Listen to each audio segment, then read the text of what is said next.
The wind was sharp that night, slicing through the dark like a blade, carrying with it the scent of snow and something else. Something faintly metallic, almost like blood. Cordova was a small town tucked against the Alaskan coast, a place that didn't make the news unless the fishing was good or the storms were bad. In winter, it became a different world entirely, silent and endless, where time seemed to stop and even the animals hid from the cold. People there learned to keep their heads down, to listen to the rhythm of the wind and the creaks in the ice, because sometimes the silence spoke louder than anything else. That silence was what swallowed Emily Kerr the night she vanished. Emily wasn't from Cordova. She'd arrived 2 years before, a 26-year-old with big city manners and a soft voice, working at the only diner that stayed open past midnight. She was kind, polite, but distant, like she was always somewhere else in her mind. The locals didn't ask questions. Everyone in Alaska was running from something.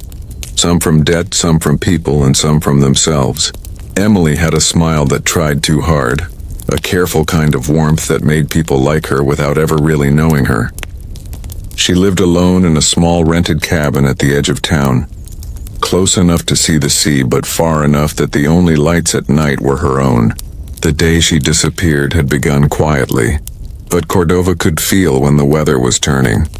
The air felt heavier, the snow clouds hanging low, pressing down on the town like a secret. Emily finished her shift early that evening.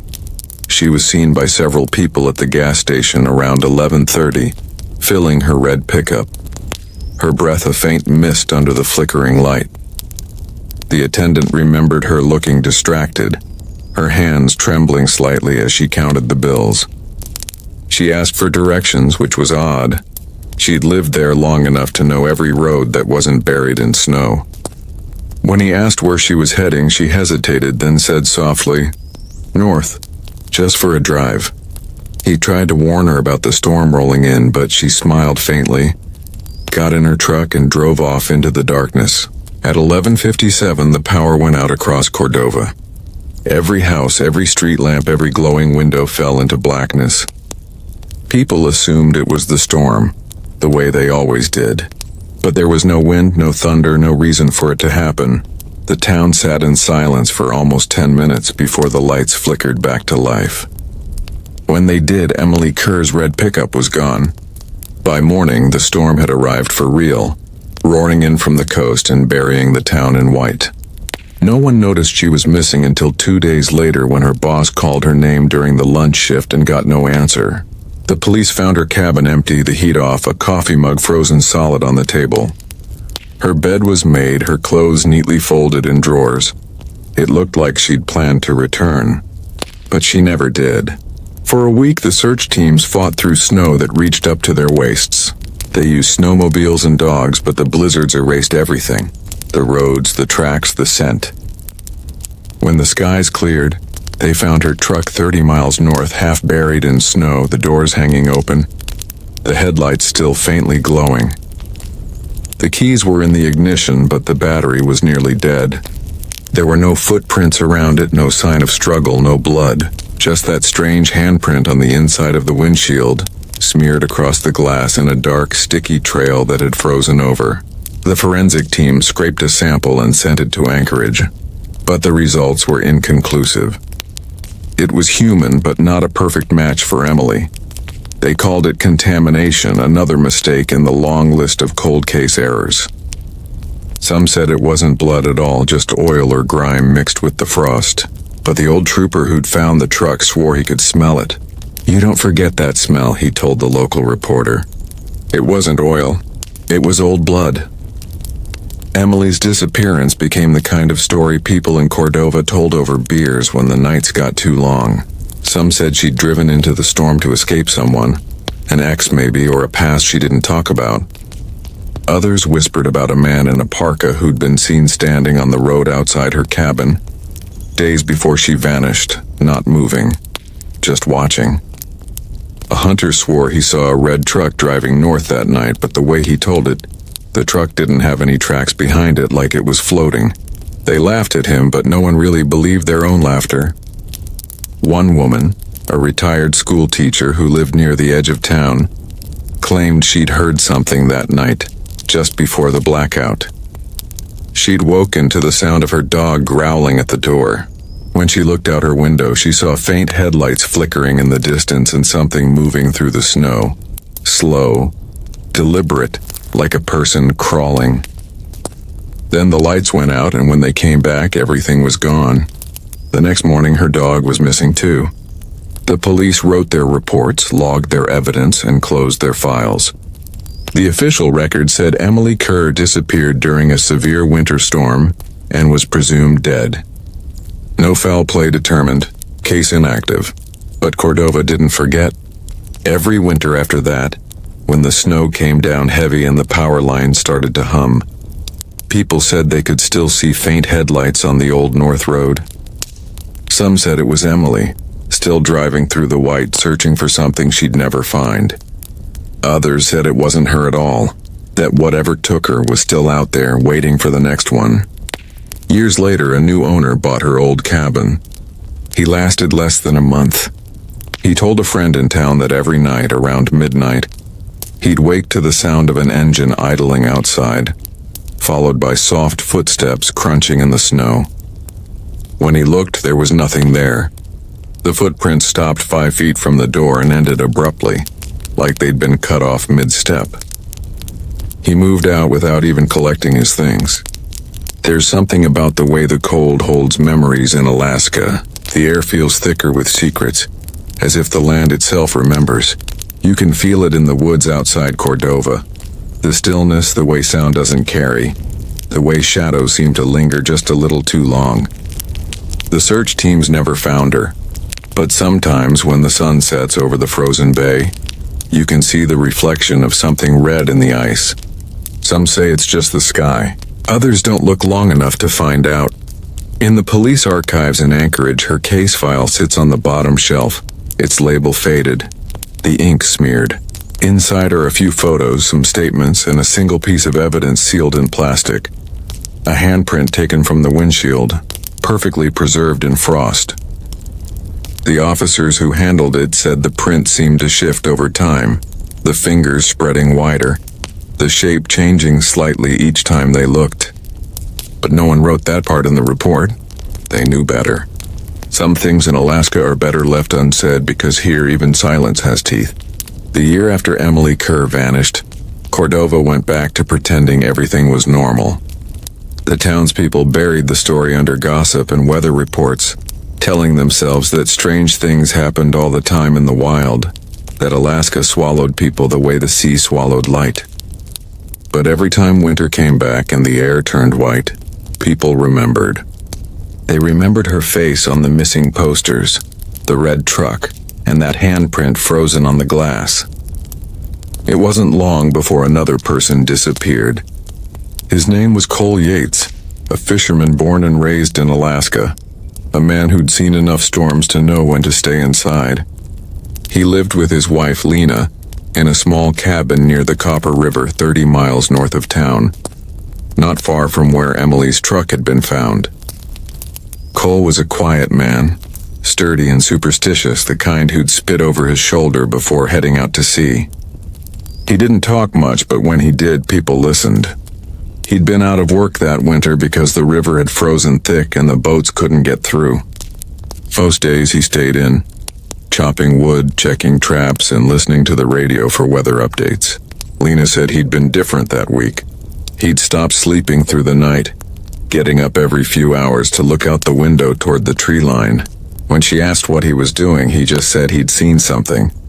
At first she thought it was a moose, maybe a bear. But one night she caught him standing in the doorway, not moving, just staring out into the dark. When she looked past him, she saw nothing but white, the wind swirling snow in slow circles. He turned to her and said, "It's closer tonight." She wanted to ask what he meant, but something in his voice stopped her. The next morning she found muddy footprints on the porch. They weren't his. They were smaller, lighter, like someone had been pacing outside back and forth for hours. She told him, and he nodded slowly as if he already knew. That night, The wind screamed through the valley, slamming the windows and shaking the chimney. Around midnight, Lena woke to the sound of the front door creaking open. She called out his name, but there was no answer. The fire had burned low, the embers pulsing weakly in the dark. She got up, pulled her shawl tight around her, and went to the door. It was standing wide open, the snow blowing in across the floor. Cole's boots were still by the mat. She called his name again and again until her voice went hoarse. Outside, she saw his footprints leading away from the house toward the woods.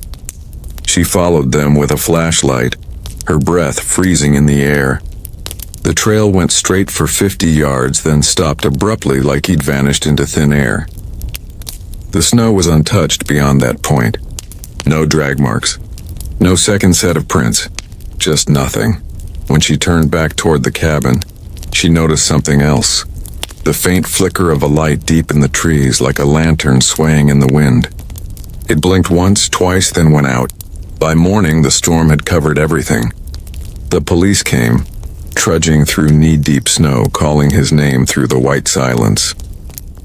They searched the riverbank, the woods, the frozen ponds, nothing.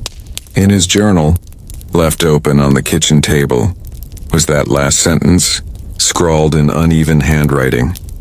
"It's watching again from the tree line." And then the pen stroke trailed off mid-word, the ink frozen in a tiny pool. They said he must have wandered into the storm disoriented, maybe chasing after something he thought he saw. People die that way all the time in Alaska. The cold confuses you, the snow blinds you, and before you realize it, you're gone. But Lena never believed that. She said he was afraid of something real, something alive. The police called her hysterical, told her to leave town for a while. She did. She never came back. After that, the disappearances began to spread. In 2005, a trapper went missing in nearly the same area. In 2008, 2 hikers vanished from a frozen ridge 20 miles away. In 2010, a survey pilot radioed a distress call, saying he'd seen something on the ground. A figure moving fast, not human, before his transmission cut off. His plane was later found smashed into the side of a glacier. No body was ever recovered. The search teams always said the same thing. No tracks, no blood, no signs of struggle. Just empty space, as if the land itself had swallowed them whole. The locals stopped going north after that. They called the stretch of woods near the Copper River the Quiet Mile. Some said if you stood there long enough, you could hear whispering through the snow.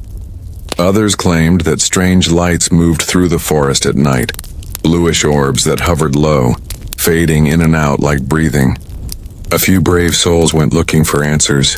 None of them found any.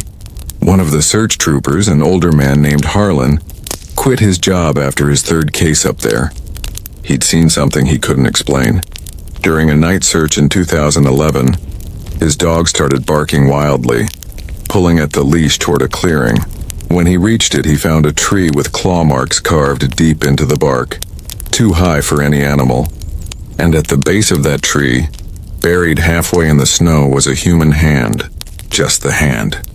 The wrist was clean, almost surgically precise, the skin pale and frozen solid. But when they brought it back to Anchorage for testing, it didn't match any missing person on record. The fingerprints didn't even match the database. Then, without explanation, the evidence disappeared from the lab. No one ever filed a follow-up. By 2012, 9 people had gone missing from that same 30-mile stretch. No patterns, no ransom notes, no bodies. The official theory was exposure. Maybe wild animals, maybe lost hikers. But off the record, the investigators started whispering about something else. They said the disappearances always coincided with a drop in barometric pressure, a sudden spike in electrical interference. Radios would crackle, compasses would spin, and cell signals would vanish completely. Some swore they heard humming in the air, a low vibration you could feel more than hear, like the land itself was alive. A journalist from Anchorage, a man named Riker, came to investigate that year. He interviewed families, collected police reports, and even ventured north with a guide to map the area. His final article never made it to print. He disappeared 2 weeks later, last seen at a roadside diner on the highway out of Cordova. The waitress who served him said he looked pale, shaking, as if he hadn't slept in days. He left behind his notebook, full of notes about electromagnetic activity, storm patterns, and something he called the pulse. The last entry read, "It's not weather, it's something under it." The locals didn't talk to outsiders after that. They stopped answering questions, stopped letting reporters poke around. Some said they were scared, others said they just wanted to be left alone. But there was a tension that never went away, a quiet unease that settled over the town like fog.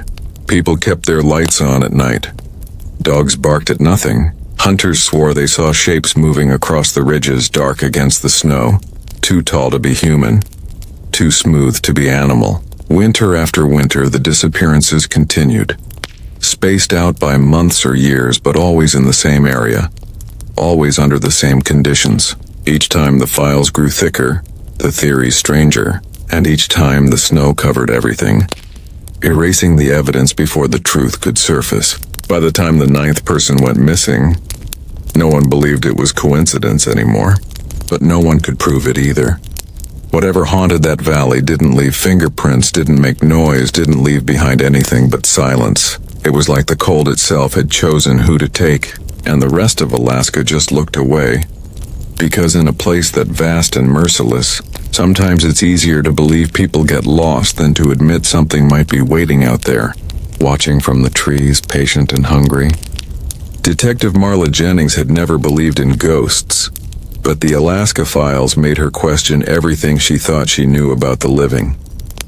She had read every report, every missing person case that circled that 30-mile stretch along the Copper River. They weren't random.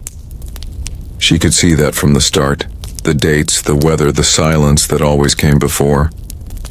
But it wasn't the pattern that haunted her. It was the photo of her sister, Lily Jennings, who had disappeared 3 winters earlier while traveling through that same valley. Lily wasn't supposed to be there. She was a school teacher, soft-spoken, warm, the kind of person who never strayed far from home. Yet somehow she had been driving north toward Cordova, alone when she vanished into the snow. The troopers said she'd probably crashed, wandered off, froze before anyone could find her. They said it kindly, the way cops do when they don't have an answer. But Marla had seen enough crime scenes to know when something didn't add up. Lily didn't just disappear. Someone took her. Marla left Anchorage in mid-November, driving her unmarked SUV through sheets of white that blurred the horizon. The roads were narrow and unforgiving, lined with frost-bitten pines that looked like sentinels guarding a secret. She'd been warned not to go alone, told the area was cursed, but warnings didn't mean much to her anymore. She carried a .38 revolver, a pack of flare rounds, and her sister's silver necklace, the one they'd found in a snowbank 5 miles from the Copper River. The chain had been broken. Cordova greeted her with silence. The town looked older than it should have, its buildings leaning into the wind, its people watching her with guarded eyes. When she walked into the diner that first morning, the chatter stopped. They knew what she was here for. They always did. A woman sitting by the window, her hands wrapped around a steaming mug, whispered, "You won't find her. None of them come back." Marla didn't reply. She just ordered coffee and unfolded the map she'd brought. The one with red X's marking every disappearance from 1999 to the present. The X's formed a shape, a curve, almost a spiral, leading toward a range of mountains where the old radar station had been built during the Cold War. The place had been shut down for decades, sealed off by the government after what the records called an electrical fire. But Marla had seen declassified photos. There had been no fire, only shadows and broken machinery. She needed to see it herself. She spent days gathering stories from locals, people who swore they'd heard things out there. One man said he'd seen flashing lights above the trees like lightning that never struck. Another claimed his radio picked up voices at night, soft, distorted, speaking in a language he didn't recognize. But when she asked for details, they shut down, eyes darting toward the door as if afraid of being overheard. She drove to the sheriff's office to review the old evidence, but the deputy who handled the case files told her the records had been misplaced. Happens all the time, he said, not meeting her eyes. She noticed his hand trembling as he locked the filing cabinet again. By her fourth night, she was sleeping in her SUV, parked near the edge of the woods. The temperature dropped to -20, and frost crept up the inside of the windshield like veins. She left the engine running just enough to keep from freezing. Around 2 in the morning, she woke to the sound of a faint hum. Low, rhythmic, pulsing through the air. It was coming from the direction of the old radar station. When she stepped out of the vehicle, the noise stopped. Only the wind remained. She told herself it was just the cold playing tricks on her. But deep down, she knew it wasn't. The next morning, she hiked north toward the mountains, following the faint outlines of old power lines buried beneath snow. Her flashlight beam cut through the fog, illuminating fragments of rusted fencing and twisted metal. The closer she got, the more the compass needle shook, twitching in circles like it couldn't decide which way was north. Her radio crackled, then went dead. The silence that followed wasn't natural. It pressed on her ears, heavy and humming, like the air itself was holding its breath. The radar station stood half buried in ice, a skeletal dome surrounded by concrete walls and collapsed antenna towers. The entrance was sealed with a rusted chain, but she broke it easily. Inside, the air was thick and stale, filled with the smell of frozen oil and metal. Her flashlight caught the reflection of something on the far wall. Photographs. Dozens of them, pinned haphazardly in rows, their edges yellowed and curling. She stepped closer. The faces staring back were all familiar. Emily Kerr, Cole Yates, Lena Yates, the hikers, the pilot, every missing person for the last 20 years. Each face had been circled in red marker, their eyes crossed out. She felt her stomach twist. Her breath fogged the air as she scanned the photos, her mind racing for an explanation. Then she saw something that froze her where she stood. Near the center of the wall was a new photo, one printed in color. It was her. The picture showed her standing beside her SUV in Cordova that morning. The same coat, the same expression. The ink was still fresh. Her heart pounded so loudly it drowned out the wind. She spun around, gun raised, the beam of her flashlight slicing through the dark corridors. The air seemed to pulse again, faintly vibrating. Somewhere deeper inside the facility, a low static crackled to life, followed by a sound like whispering through a broken speaker. She followed it down a narrow hallway lined with old computer terminals. The machines shouldn't have been working. They were relics from the 1980s, their screens blank and dusty. But she could hear the faint hum of power. The static grew louder. She stopped in front of one of the monitors where faint green text flickered across the screen. "Welcome back, Marla." She staggered back, her breath catching in her throat. The words faded, replaced by a single line of code repeating over and over. She couldn't make sense of it, but it looked like coordinates. She scribbled them into her notebook before the monitor went dark. Something moved behind her, a faint shuffle like fabric brushing metal. She turned, flashlight trembling in her hand. "Who's there?" Her voice echoed against the concrete. No answer. The beam of light caught on something at the far end of the corridor. A handprint smeared across the wall in that same dark color she remembered from Emily Kerr's windshield. Only this one was larger, stretched unnaturally, the fingers too long. The hum returned, deeper this time, vibrating through the floor. The air felt alive, charged, as if the building itself was breathing. She backed away slowly, her gun steady, her mind screaming for logic. Then from somewhere down the hall, a light flickered, white, harsh, and moving closer. It wasn't a flashlight. It glowed from the walls themselves, seeping through the cracks, growing brighter until she had to shield her eyes. And then just as suddenly it vanished. The humming stopped. The silence fell again, heavier than before. She stumbled outside into the snow, gasping for air, her pulse pounding in her temples. The sky had turned strange, grayish-blue with streaks of light dancing like the aurora, but too erratic, too controlled. She got into her SUV and drove until she could no longer see the mountains behind her. When she reached town, she parked outside the diner, breathing hard, staring at her own reflection in the window. Her skin looked pale, her pupils dilated, her breath uneven. She took out her notebook and looked at the coordinates she'd written down. They pointed to a frozen section of the Copper River Basin, the exact spot where her sister had vanished. That night she called her partner in Anchorage to tell him what she'd found, but the call never connected. The line filled with static, then silence. When she hung up, she realized the humming was back, faint but unmistakable, coming from somewhere outside her vehicle. She gripped her gun and stepped out into the snow. The air shimmered faintly around her like heat rising from pavement. She saw footprints, her own, leading away from the SUV into the darkness as if she'd already started walking before she realized it. She hesitated only a second before following them, flashlight raised. The next morning, her SUV was found on the side of the road, engine still running, driver's door open. Her gun was on the passenger seat. Her notebook lay on the dash, the last page torn out. They never found her. Some said she lost her mind out there, that the cold took her.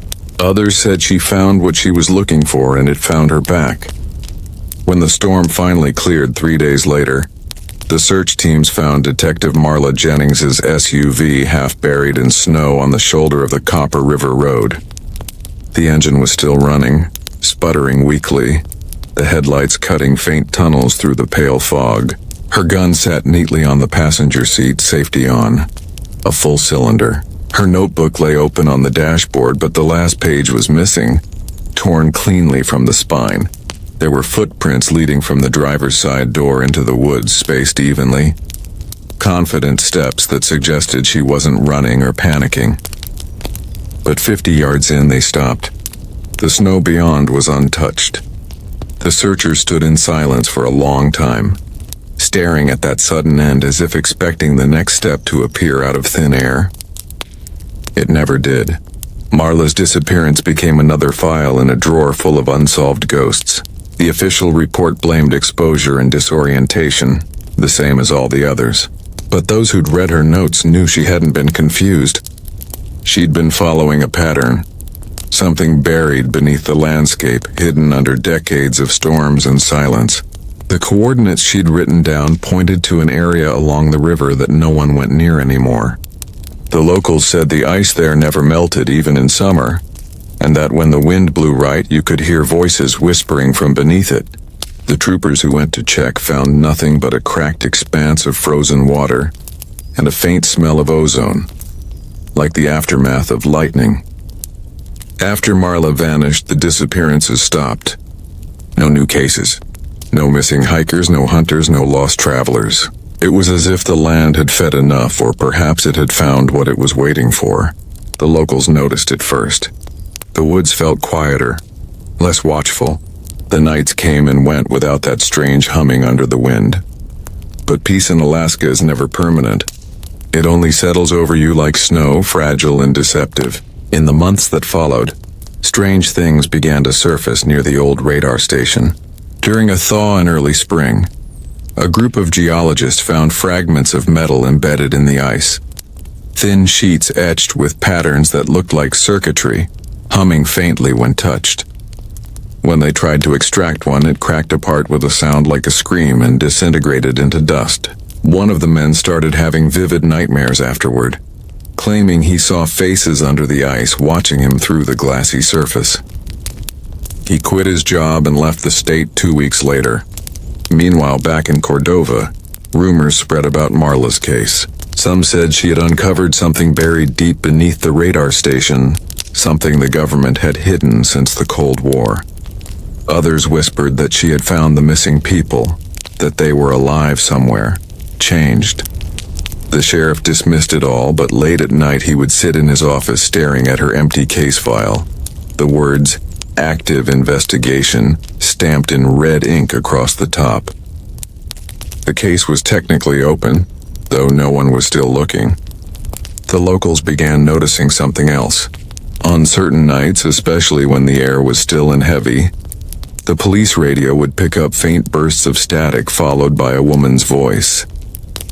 It was distorted, almost mechanical, but fragments were clear enough to recognize. Cold. Silence. It's still here. The transmissions always stopped before anyone could trace them. At first, they thought it was a prank. Maybe interference from shortwave frequencies bouncing off the mountains. But when the Anchorage communications team analyzed the recordings, they said the signal wasn't bouncing. It was originating from somewhere in the Copper River Valley. From the exact coordinates Marla had written in her notebook, one evening almost a year after her disappearance, a trucker driving through the pass reported seeing someone standing in the middle of the road. He said it was a woman in a dark coat, her hair whipping in the wind, her eyes reflecting his headlights like glass. He braked hard, sliding to a stop, but when he stepped out of the cab, there was no one there. Only footprints leading toward the trees, glowing faintly under the moonlight before fading away. When police checked the area the next day, they found a small silver necklace frozen in the ice. It matched the description of the one Marla always wore, her sister's. After that, stories began trickling in from hikers and bush pilots, small, strange details that fit together like shards of a broken mirror. A pilot flying over the valley saw patterns of light moving beneath the frozen river, swirling like veins of fire under the ice. A hiker camping near the ridge heard what sounded like machinery, grinding far below the ground. A fisherman claimed to have pulled a piece of metal netting from the riverbed that pulsed faintly, like a heartbeat. None of it made sense, and most of it was quietly dismissed. But some people noticed the pattern. Whatever had been sleeping out there, whatever had taken Emily Kerr, Cole Yates, and the others, it hadn't died. It had gone quiet. And quiet things in Alaska have a way of coming back. In the Anchorage archives, Marla's files remained untouched for years. Dust gathered on the box labeled Cordova Cluster Cases. Inside were the photos she'd recovered from the radar station, the faded faces of the missing with red circles drawn around their eyes. But there was one photo at the bottom that didn't match any of the victims. It was taken inside the radar facility, near one of the old consoles. In the background, reflected faintly in the glass of the computer screen, was a face. Not hers, not anyone from the town. A man's face, gaunt and expressionless, with eyes that seemed to stare directly at whoever was looking at the photo. No one knew who had taken it. Decades later, when younger officers tried to digitize the old files, the Cordova cases wouldn't upload. The system kept freezing, data corrupted, entire folders vanishing without trace. The technician joked that maybe the ghosts didn't like being archived. But when he opened one of the physical photos under better light, he noticed something that made him pause. On the edges of several of the pictures, the ones of the missing people, there were faint markings like scratches, forming symbols he didn't recognize. When he magnified them, they appeared to form coordinates, the same ones Marla had written in her notebook. That night, the technician didn't go home. He drove out toward the Copper River, following the old highway until his phone lost signal. The road was half buried under snow, the moon low and red behind the clouds. He stopped near the same mile marker where Marla's SUV had been found years earlier. The forest was silent, the air electric, the snow reflecting strange patterns of light that seemed to pulse in rhythm with his heartbeat. He thought about stepping out, about following the coordinates, but something deep inside him, the part that still believed in survival, kept him in the car. When he looked in his rearview mirror, he saw movement in the distance. A figure walking slowly down the center of the road, half shrouded in mist. He turned the ignition, slammed the gas, and didn't stop driving until he reached the coast. Cordova never changed after that. The town stayed small, quiet, wary. Every winter, when the storms rolled in and the world turned white again, people locked their doors early and left candles burning by their windows. Some said it was for the lost. Others said it was to keep the dark away. The old radar station finally collapsed during a landslide, buried under tons of rock and snow. But those who had lived through those years swore they could still see lights flickering on the ridge on moonless nights. The kind of light that wasn't fire or electricity but something colder, older. In the Anchorage morgue, there's a drawer with no label, a cold steel box that no one opens anymore. Inside it, according to the oldest attendant, is a single plastic bag containing what looks like a piece of glass. But when the light hits it, the reflection doesn't show the room around it. It shows a snow-covered valley and a figure standing alone in the white, staring back. The attendant says he never touches it, never even looks at it too long, because sometimes if you do, the figure moves. Alaska keeps her secrets beneath the ice, waiting for the curious, the desperate, the ones who think they can solve her mysteries. But up there, the silence is alive and it never forgets. In the endless cold where wind replaces screams and the snow buries every truth, the missing are never really gone. They're just waiting for someone else to follow their footprints into the dark.